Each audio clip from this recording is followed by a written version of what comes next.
Okay, ready? Yep. You're going to get it right. First time. Get what right? I'll say hello, and then Ready? you say hello, and then Hello, the billowing everybody. hilltop. Hello. No. Hello. No. Oh, Christ, And then the billowing hilltop. We are the billowing hilltop. I hadn't worked anything. You haven't done anything after that. You've only got 45 seconds. What do we do? No. I know what we do. We play Dirty. tabletop role-playing games. Currently, we're playing Pathfinder 2nd Edition. We're playing The Outlaws of Alkenstar Adventure Path by Paizo. And there's hundreds of episodes of us playing D&D. Yep. We just sit around a table, playing games and having fun, and you can hear us wherever you're hearing this. Search Billowing Hilltop. We hope you join us. Yay! Thank you.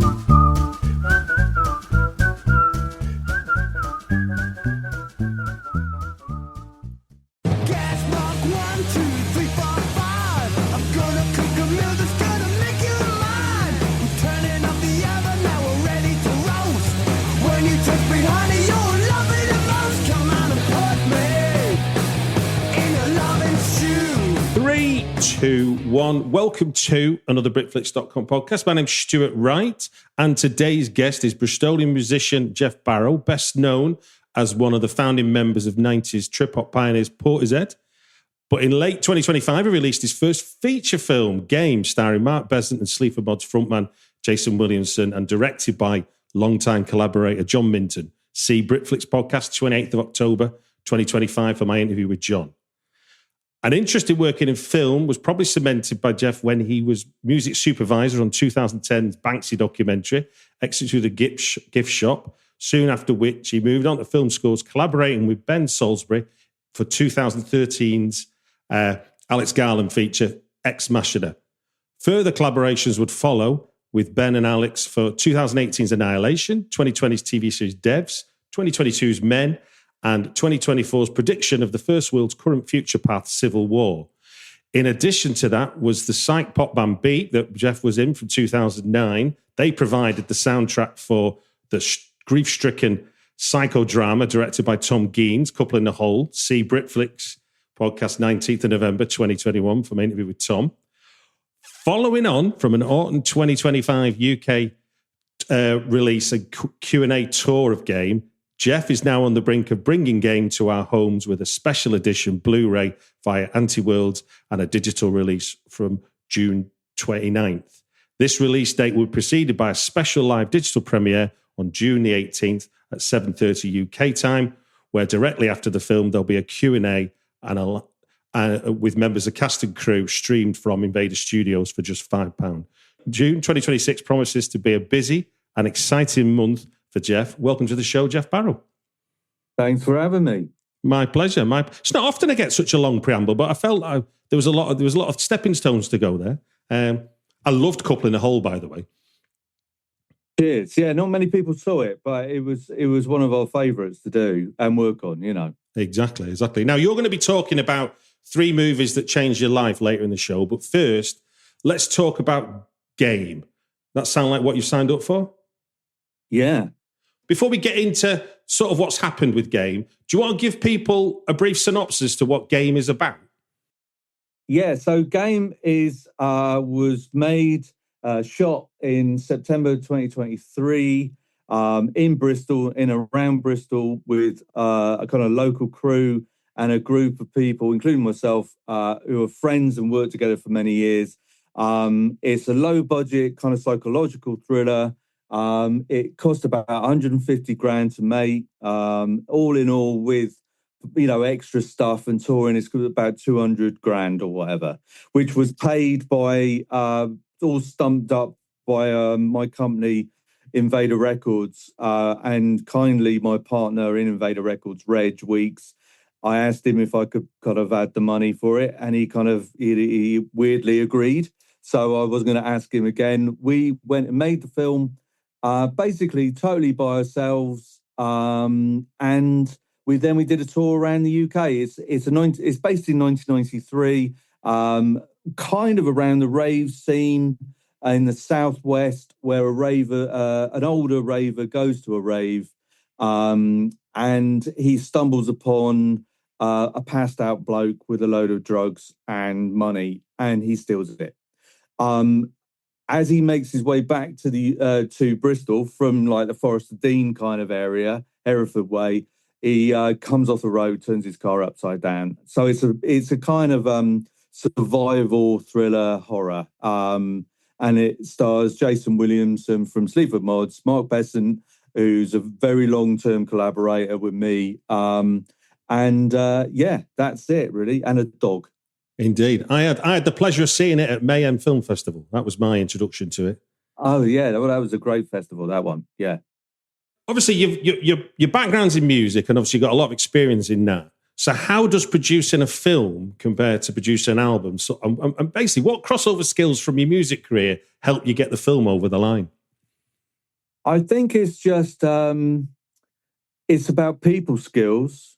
It's about negotiation and basically trying to get the best out of everyone and seeing what we can do for the money for the money involved. You know what I mean? Like, you know, financially, we could never write, you know, a spacecraft appears from whatever, unless it was going to be terrible CGI. You know, you have to really kind of limit it. You know, so we were lucky. They were like, so yeah, it was a bit of a jump. I mean, I'd worked with people like Andy Stark, who's kind of the producer of Ben Wheatley's films, and Ben kind of is a writer, director, producer himself, really, as well. And so is Alex Garland. So I've always been hugely involved in what other people do as jobs and talk to them a lot. I've never been happy with just being a musician or a composer, or, you know, I've always wanted to do everybody's job. You know what I mean? And to my own detrimental, really. And I feel sorry for people when I've taken jobs I can't do very well.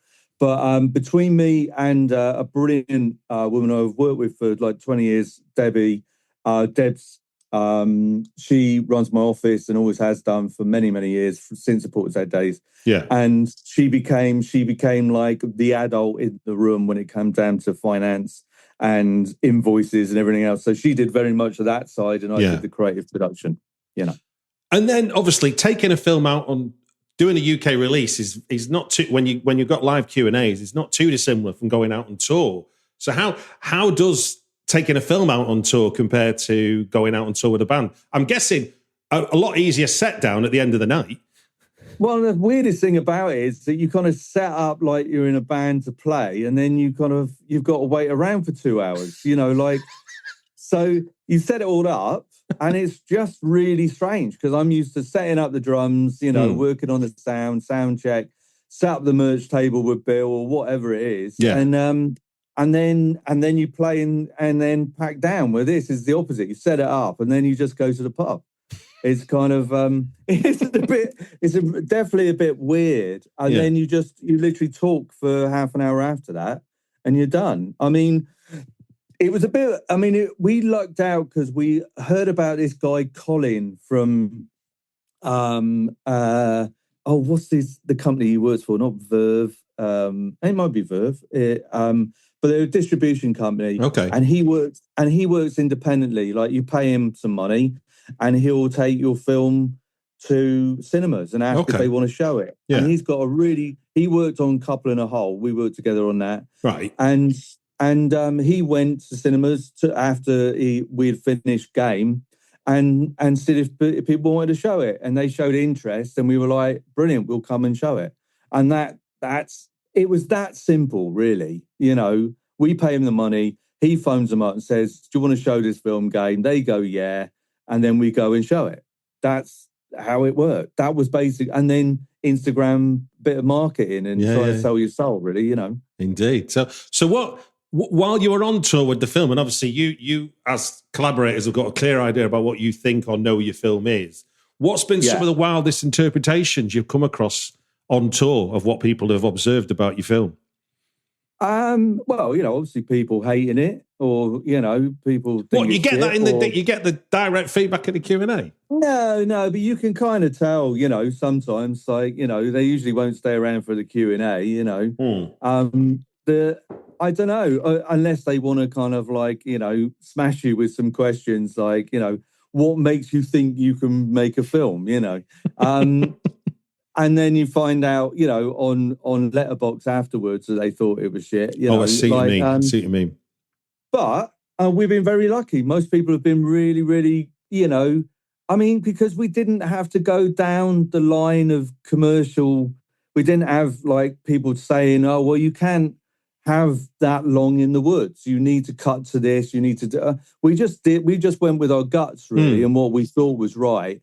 And it's a try for the first 30 minutes of the film. It's a trying film for the audience.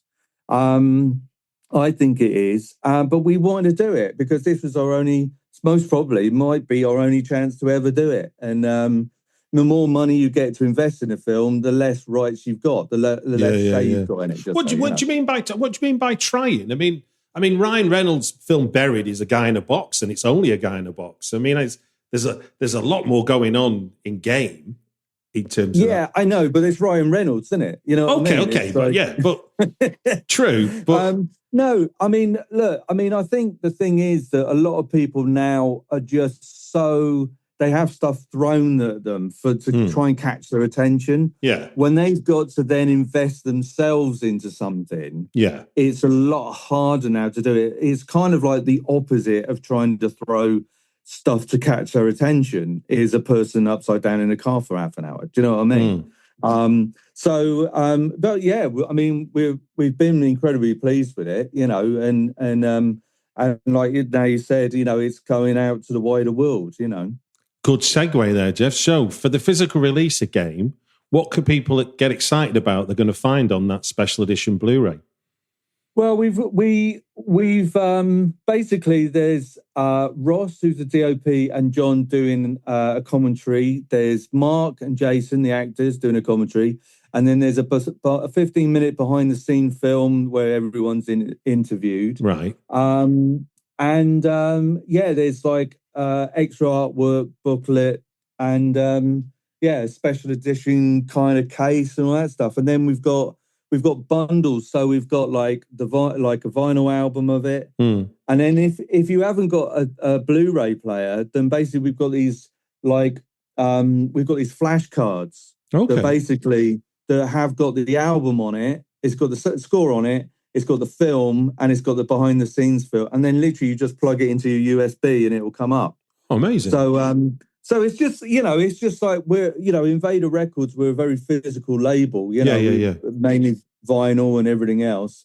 So we're just taking that same approach to the film, really. And I'm fascinated. I love this idea of a special live digital premiere. There's not something I've come across before. So what was the thinking there? Well, there's a really brilliant guy called Dave who runs film festival, Encounters Film Festival in Bristol. Oh yeah, and he started working for Aventive, which is a streaming kind of like a company that basically you put your film up online, and then people can rent it. Do you know what I mean? Okay. And we thought, do you know what? Because we're not we never intended we're never going to be on Amazon Plus or or Apple in that sense. We're only ever going to be on VOD. We just thought, let's just try and get this kind of like a bit of a it's like a bit of a listening party really as an album, but you do the same. You buy it for $5. I guess as well. It's lessons that were learned during COVID where festivals had to go virtual. This is kind of a legacy of that, isn't it? That it is possible to have a shared event in a virtual space. Yeah. No, exactly. It's a Thursday night. Not much is happening. There aren't any decent footy games on that night unless you're Swiss. And, it's like starts to say you come home from work and you just think, have my tea and watch it, and then watch a Q&A. And it's a $5, really. It's just like if you had an interest in it, it's just something to do on a Thursday night. No, it's brilliant. You know what I mean? Yeah. Because, going out, it's hard people going out to the cinema because then, it's like, some brilliant, amazing cinemas about, but also we haven't been able to go into like little towns in Ireland or down in Cornwall or into Europe. So this is kind of like a bit of a worldwide event other than the States. Yeah. North America. This is everywhere, anyone who wants to see it, really. Amazing. Well, look, it's a very exciting time. I'll put links in the show notes to all the various bits of information for where they can get the Blu-ray, how they can get tickets, and where they can get the digital release. It's really simple. The online premiere is really simple. It's one click. You can buy it, as Apple, like with your Apple Pay or Google Pay or whatever. Yeah. Or a card. It's just really straightforward, really. And we're not going to, sell your details to the Chinese, Well, look, sir, we're going to move seamlessly on to 3 movies that change your life now. And just for those that maybe haven't heard this before, I've got 3 film titles from you. We're going to do them in the order that you gave them me. And every time we hear this sound, that means that 5 minutes are up and move on to the next film. Does that sound fair? Sounds fair enough, yeah. First up is John Carpenter's 1976 urban western, Assault on Precinct 13. This contained action thriller traps a highway patrol officer, 2 criminals, and a station secretary in a defunct Los Angeles precinct office while a bloodthirsty street gang lays siege to it and them. Fun fact, and this is, I wonder what you think of this as a musician yourself. Did you know John Carpenter composed the score for Assault on Precinct 13 in 3 days? Well, I knew he had done it, obviously, but I didn't know, when I watched it, I didn't know anything about John Carpenter. And then Donald Pleasance appeared in John Carpenter's Halloween, Halloween 2, and Escape from New York, and Prince of Darkness because his daughter was a fan of Assault on Precinct 13. I mean, there's a wild connection. But tell me, why is Assault on Precinct 13 such a memorable film for you? Well, I think I saw Assault on Precinct 13. It would have been on the telly, I imagine. Or I imagine it would have been on the telly, and then I would have got it on. I would have recorded it on video or bought a copy of it or whatever it was. Yeah. When I first saw it, I was just instantly attracted to the mood of it, and that would be because of the music. Yeah. I didn't know anything about John Carpenter or his films or his music as I saw it. Is this your first John Carpenter film as well? Yeah. Oh, amazing. Yeah. I would have been like, did he say 79 it came 76 it came out. So it's before Halloween. Oh, right. Yeah. Well, then I would have been 5, you know what I mean? Yeah. So I reckon it would have been the mid 80s when I saw it. Yeah. And the strangest thing about it is I saw it and then I thought, oh, like, I really, really like this film. I like it. I like everything about it. I just mainly about the mood, right? And it wasn't like, I suppose, films in the mid 80s, you were kind of like, you had blockbusters, you had like kind of E.T. and, you had Star Wars and everything else. Indeed. So this was a very different mood. I mean, it's like, very dark mood. And especially when, the little girl goes out to buy the ice cream and she gets shot and it's like, whoa, this is heavy, And also, I suppose it's another side of LA. It was kind of like, not a side I'd seen of LA. You know what I mean? It's kind of like, the Spielberg-y kind of picket fence kind of, whatever it was, or Grease or, whatever. Yeah. And then what happened was about 1988, maybe there was a track called Mega Blast. Yeah, by Bomb the Bass. On the bass, right? And I'm like, I know that riff. I know that riff from somewhere. And it was Assault on Precinct 13. And then so it became a favorite film of mine. And I was like, what is it about that music? So I got hold of the score. Yeah. And I listened to it and I found out more over the years. And then the weirdest thing about it was that I could remember being really sad when that girl died. And so what happened was when I was working on Dummy, right? This is like, 1990, 91 or whatever. Yeah. Basically what happened was that I can remember that piece of music and I based Roads our track Roads from Dummy on that piece of music. Oh, wow. Right. And when I listen to it, it's different. But basically what it is a Rhodes piano playing this kind of quite really like an emotive kind of piece of music. And that's what basically me and a guy called Neil Solomon, who co-wrote it with me, basically we worked on that. And that's so Assault on Precinct 13 inspired me to write Roads. That's really affected my life, obviously, because Dummy and so on. And so it was a big thing. Then going into John Carpenter, his other films, his other music, and then working out that he was able to score pretty much a whole film with about 6 different notes and with only really limited stuff. Finish your thought. Go on. Yeah. So that was knowing that you could do that really limited way, but meant you didn't have to. Strong ideas were better than just like shitloads of music. Do you know what I mean? Yeah, because I guess because music scores, if you think of like Ennio Morricone or something, is big orchestras, and it's like having to get a lot of people involved. But there's still great themes.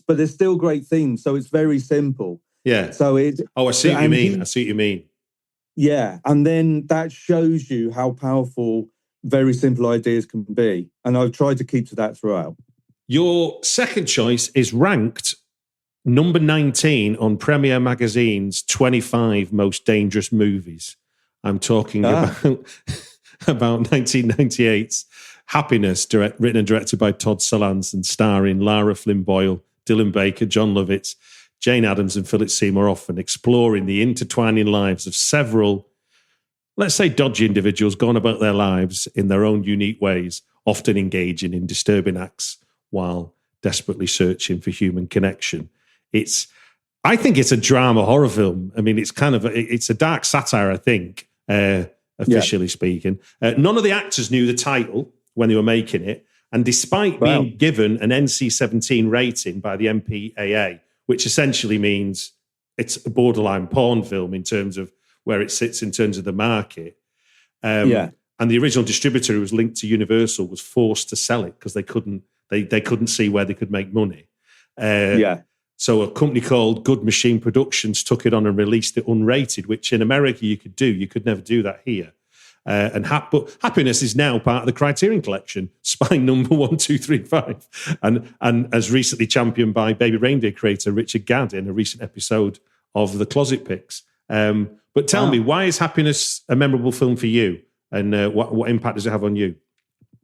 So it was a funny part of my life. I was actually living in Australia. Okay. I've been on a Portishead tour for about a year and a half. Pretty much got divorced at the end of it. Was in a terrible spot. Hated music. I never wanted to tour ever again. I didn't want to even see England ever again. Really, I was just. Oh wow! I was in a place that I was deeply unhappy. But my only kind of shining light was that I moved to Sydney and lived close to the beach and would wake up every morning and without anything to do in my life other than just walk into the sea and have beans on toast for breakfast. You know what I mean? It was like I went back to the really very basics of like what I wanted to do in my life, right? And it'd been a really traumatic time for everybody. In the band, there were lots and lots of it wasn't about drugs and alcohol so much. It was just like everybody broke up with their partners. There was some kind of family disasters and all that kind of stuff. So anyway, we had done this tour. We came back. We'd been told that we were $300,000 in debt from a year and a half tour. Everyone in the industry kind of all around us thought that was very normal and thought almost that it was kind of quite funny. So from that point, I wanted to sack everyone I worked with. You know what I mean? I don't know why. It was just like, you're fucking schmucks, Anyway, so I went to Australia, started having a kind of nice time, I went on my own, didn't know anyone there really. Met some nice people. Met a guy called Ashley Anderson, who's kind of ended up being like the Australian DJ Shadow. We got on really well. Kind of, I didn't do any music. I just helped him with his record a bit. Yeah, okay. And I set up Invader there in Australia. But I was dating a girl called Michelle, who's a really lovely woman, and I just said, like, let's not go out tonight. Let's like kind of watch a film, which was really rare for us because for me, especially because it was just really nice weather and the idea of just being out, it's just nice. So she got a pizza and brought back Happiness. And she goes, oh, someone told me it was really good. And we just watched it. And I was like, I watched it and I was like, what the fuck is that film? Like, yeah. I'd never seen anything like it, actually. I'd never seen anything that dark before that was kind of comedic dark as well.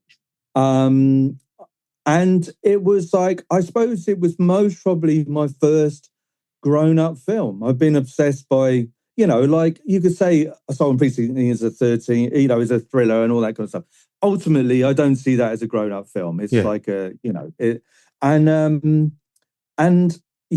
just watched it and was absolutely blown away by it, that actually films could be made like this. And Go on, finish your thought.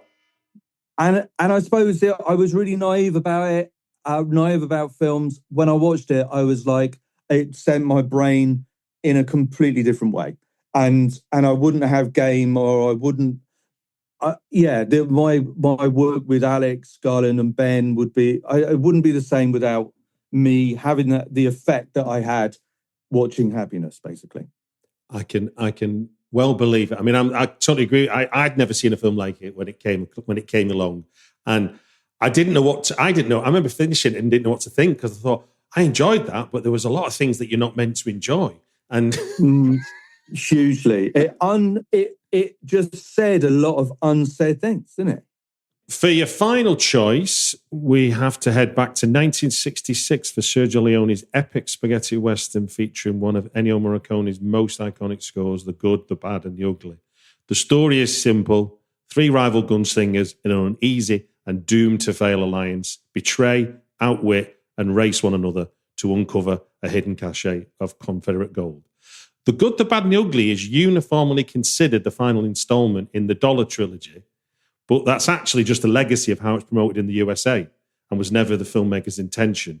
The 3 films in the trilogy, other 2 being Fistful of Dollars and A Few Dollars More, are arguably connected thematically, but they share no continuous narrative or characters.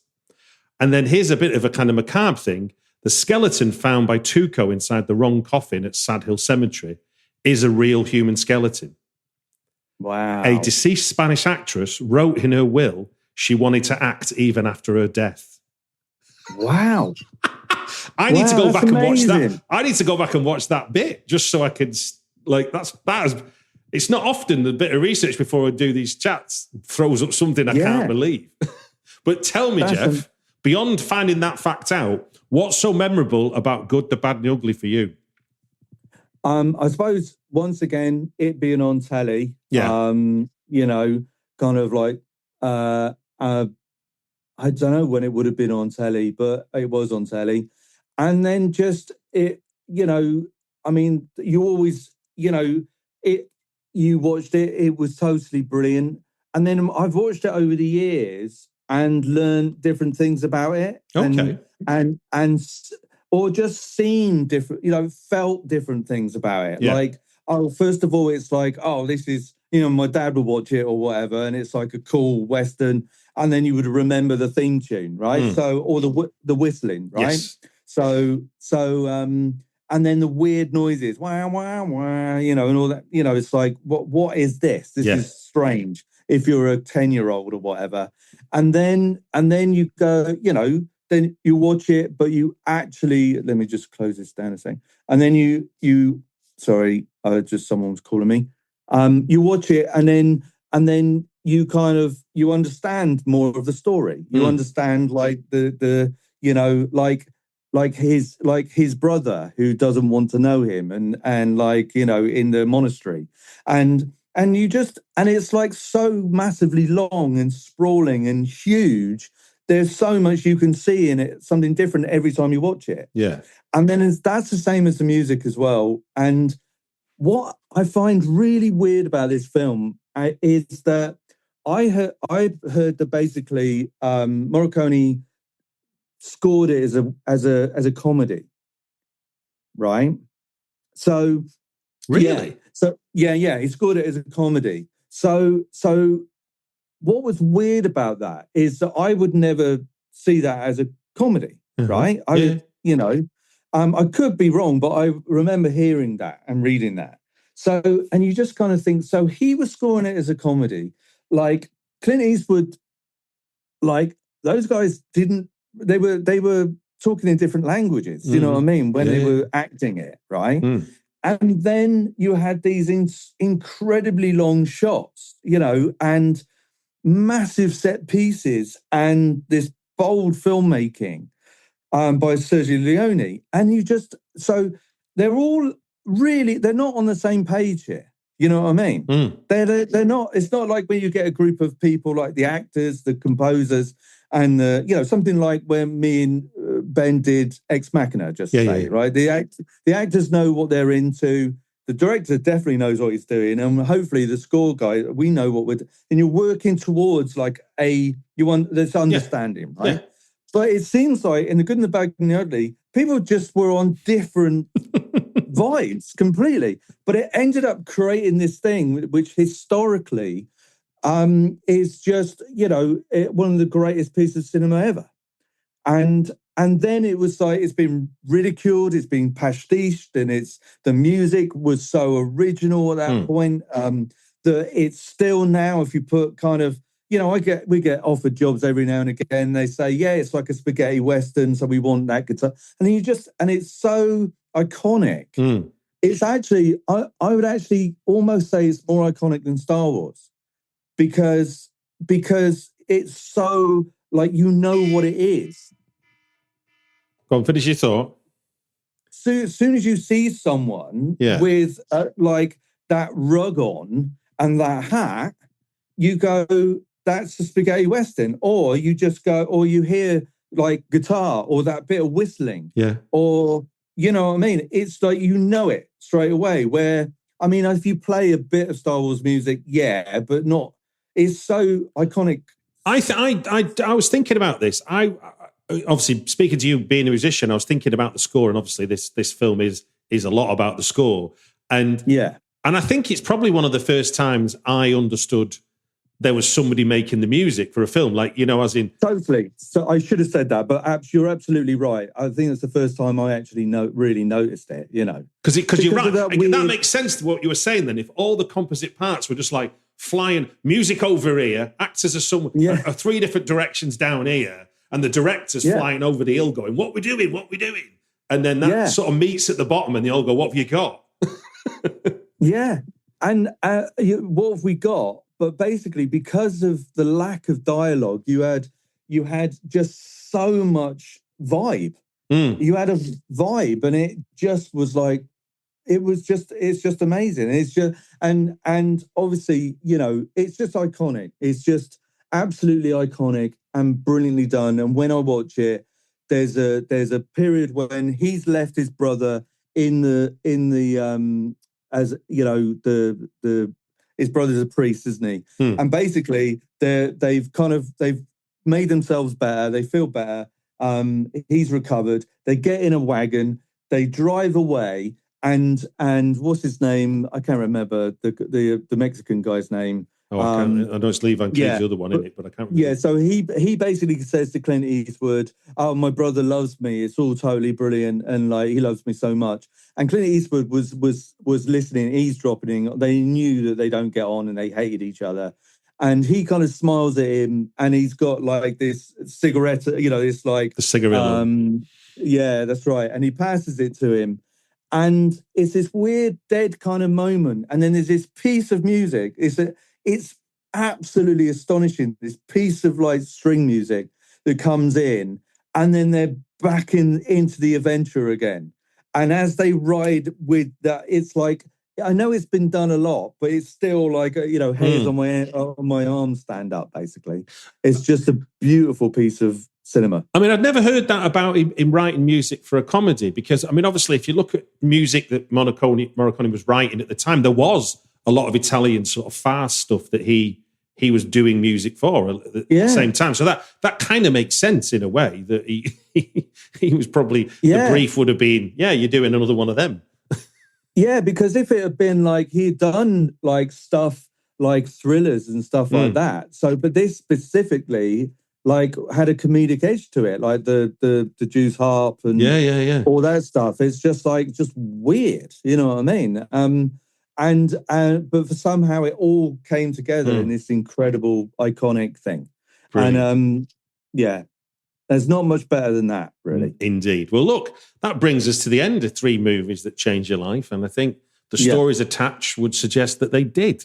Let us remind people, Game has its digital premiere on June the 18th with a live Q&A.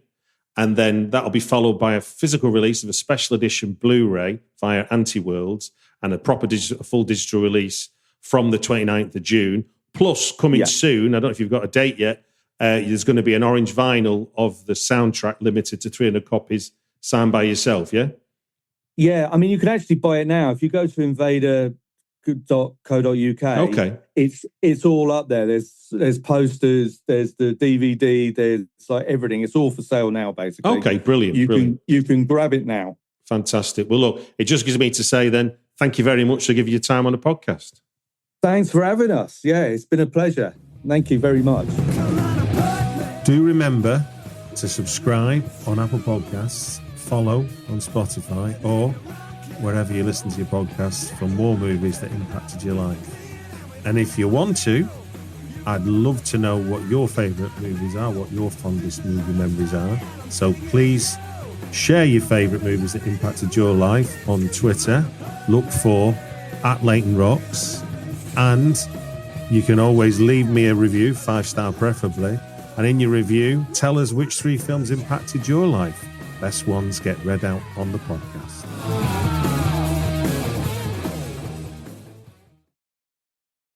Hey there, Hugh from Portishead here, and if you like today's show, why not have a listen to the All Things Nintendo podcast? Hosted by Brian Shea, former director and Game Informer and lifelong games journalist, the show explores the ins and outs of gaming's oldest company and one of its biggest, featuring interviews, featuring reviews, featuring everything you want to know about the world of Nintendo. If you'd like to learn more, check out our website at Portishead.com.